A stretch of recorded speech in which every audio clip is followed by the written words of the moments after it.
Hello, I'm Brian Tracy, and welcome to the Brian Tracy Show. We're here today with Nadia Al-Samari, who is one of the most remarkable women and experts on one of the most important subjects affecting health in the Western world today. And she's here to tell us about it and what she does and what we need to do to incorporate her teachings and her ideas into our lives. Nadia, thank you very much for being here. Tell us a little bit about what you do and why you do it and how you do it. In 1990, I started Sugar Happy Diabetes Supplies in San Francisco with my partner who had type 1 diabetes. And what I did is I used to market to healthcare professionals, and they would send their patients to us, and I would train them on their medical devices. So it always started out as an education. So initially, when I got into the diabetes industry, we were educating patients on how to use their medical devices. Well, as we started training patients, some of the patients would say, you know, my doctor says that I don't need to test anymore, I have borderline diabetes. And we were alarmed because diabetes is like being pregnant. You either are or not. So there isn't borderline diabetes. In response to the misinformation, we started a radio show called Diabetes on the Dial. And what we did is we invited all the luminaries in the industry to come and be on a live radio talk show where our listeners could call in and ask very specific questions to their needs. Right. After the radio show, people would call and ask us if we would be willing to transcribe the show, and they would be willing to pay for it. And that actually became the genesis of our publication, Diabetes Interview. And in 2004, we changed our name for our publication from Diabetes Interview to Diabetes Health. Wow. You're very well known in this field, aren't you? Tell me a little bit about your awards and news stories and things like that. Yes, well, we were written up in Entrepreneur Magazine, the Wall Street Journal, and Landers. Last year, we were nominated by the Western Publishers Association for one of our digital magazines, Diabetes Health Pharmacist, for Best in Trade. And the year before that, our publication, Diabetes Health, was nominated for Best Consumer Publication in Health. That's wonderful. Now, a lot of people don't understand how big a problem this is. What are the numbers? What are the statistics that we're dealing with here in diabetes? Well, there are 29.1 million people that have diabetes, and 8.1 million of them don't know that they have diabetes. Wow, so that's almost 10% of the population, and of those, about 30% don't know. Right. They walk around and they're not sure. You know, they have the symptoms. They're not feeling well. And which are? What are the major symptoms if a person has it and doesn't know? Frequent urination, blurry vision, lethargic, depression.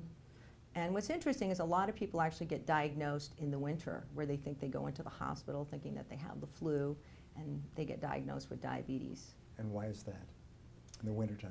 I don't know. It just those are the statistics. That's just amazing. how. And how do you tell? With a blood test? They take a blood test, and depending on how high your sugar is, they will use either medication or insulin to bring down your blood sugars. Right.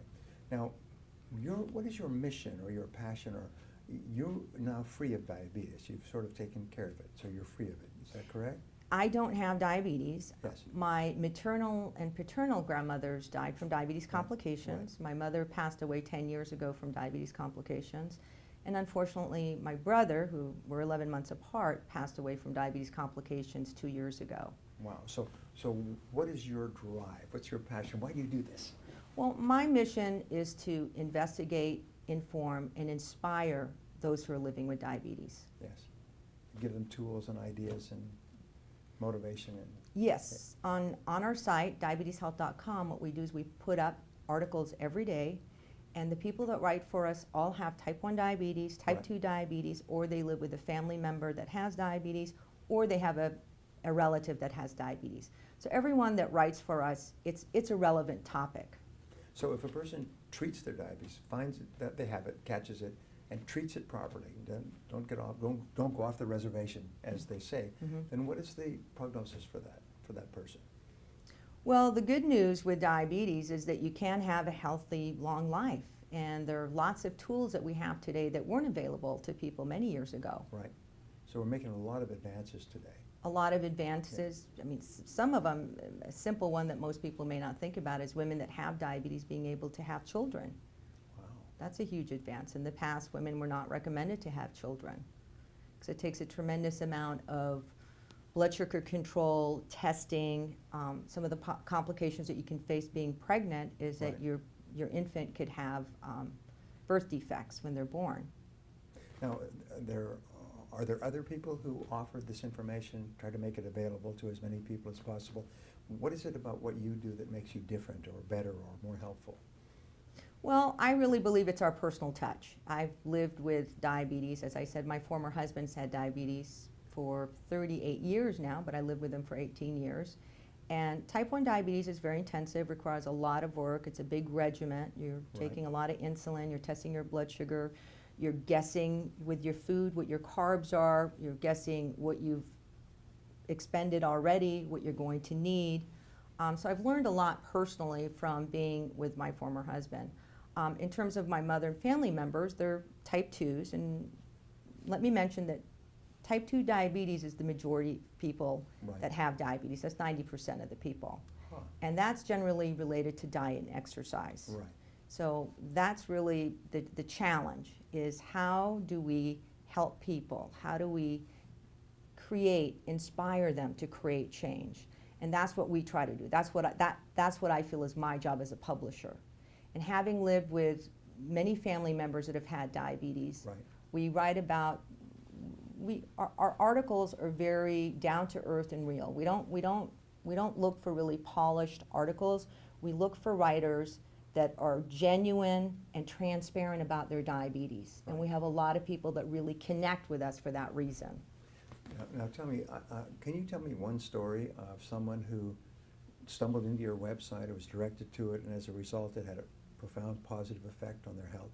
Yes, I had a woman write me recently, and she was with her mother who was experiencing a severe hypoglycemia, so it could put her mother in a coma.